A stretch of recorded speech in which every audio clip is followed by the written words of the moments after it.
Of the crucial Matric exams for South African students, over 700,000 candidates have registered for the 2013 Matric examinations. The learners are entering a critical stage of their lives after spending 12 years in the schooling systems. The exams have just kicked off with the writing of the English paper 1.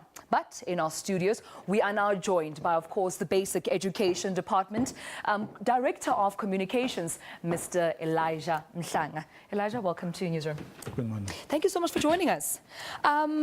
Preparing for the matriculants examination, I'm sure it must have been a massive operation. How's it been so far? No, the preparations went very well. Remember that it's something that we do every year.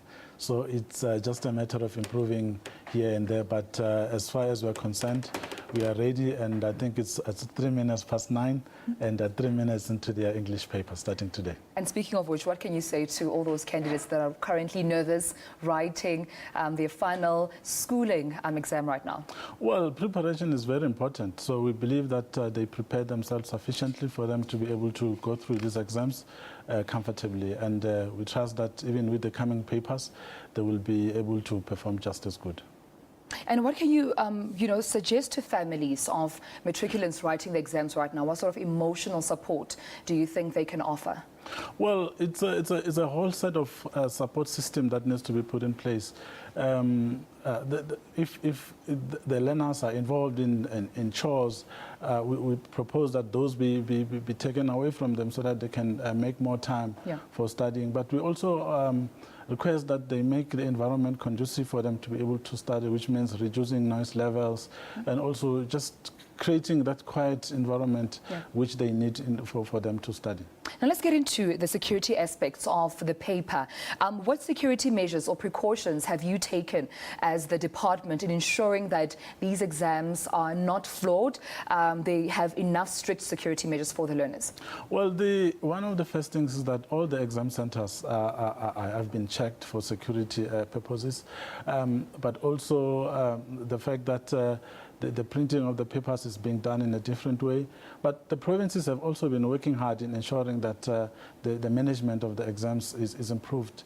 We used to have challenges in provinces like Mpumalanga, and have done very well. Now, in fact, they are the #1 province in terms of managing the exams, the systems that they have in place.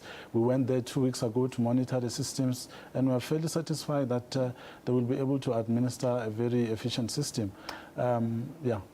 And again, just going back to security, I mean, we have seen in news lately Bakersdal and areas such as Malamulela being affected by protests lately. And we've also seen learners going in and out of camp by Bakersdal. The department authorities just trying to ensure that the learners will have a very serene writing examinations. But what have you done so far for those areas in ensuring that the matriculants are not affected by the protests?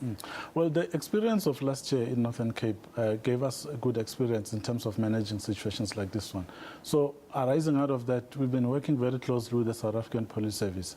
We have been able to identify all the hotspots in the country where there are possible community protests that could disrupt examinations.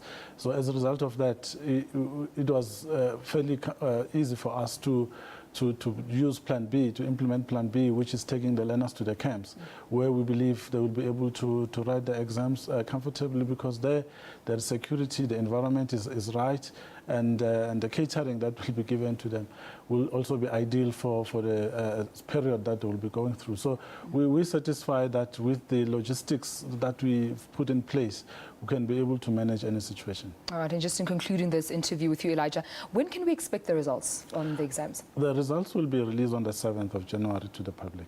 All right, thank you so much, Director of Communications from the Department of Basic Education, Mr. Elijah Mhlanga. Thank you so much for joining us.